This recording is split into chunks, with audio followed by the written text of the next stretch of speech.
ఫంక్షన్లు పండుగల సందర్భంగా ఏదైనా సరే డీజిల్ మోగాల్సిందే, టపాకాయలు పేల్చాల్సిందే. నేటి రోజుల్లో జరుగుతున్న పరిస్థితి ఇదే.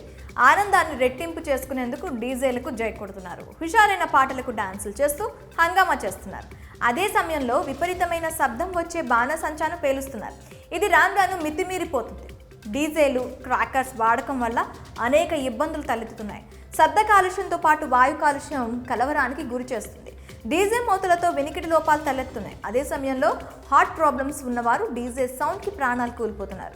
ఇక ఫైర్ క్రాకర్స్ వల్ల శ్వాస సంబంధిత వ్యాధులు, దృష్టి లోపాలు ఏర్పడుతున్నాయి. స్వల్పకాలం ఆనందం కోసం ఉపయోగించే డీజేలు, క్రాకర్స్ దీర్ఘకాలిక సమస్యలకు కారణమవుతున్నాయి. అర్ధరాత్రి వరకు డీజే మోతలు, బాణాసంచా సౌండ్లతో నిద్రకు భంగం కలుగుతుంది.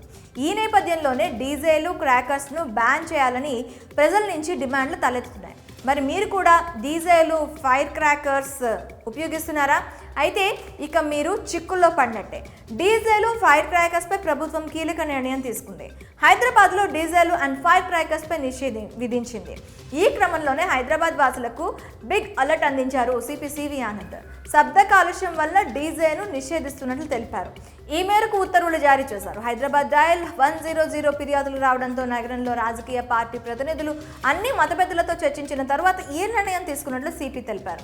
DJ, sound mixer, high sound equipment పరికరాలపై నిషేధాజ్ఞలు విధిస్తున్నట్లు హైదరాబాద్ సిపి తెలిపారు. రాత్రి 10 గంటల నుంచి తెల్లవారుజామున 6 గంటల వరకు పూర్తి నిషేధం విధించినట్లు స్పష్టం చేశారు.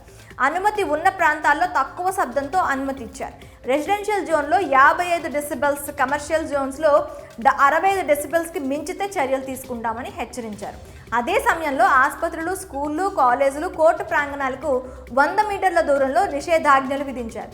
నిబంధనలు ఉల్లంఘించిన వారికి బిఎన్ఎస్ చట్ట ప్రకారం 5 ఏళ్ల వరకు జైలు శిక్ష విధించినట్లు తెలిపారు. దీంతో పాటు జరిమానా కూడా విధించే అవకాశం ఉందని తెలిపారు. మరి హైదరాబాద్లో డీజేలు, ఫైర్ క్రాకర్స్ పై బ్యాన్ విధించడంపై మీ అభిప్రాయం ఏంటో కామెంట్ రూపంలో తెలియజేయండి.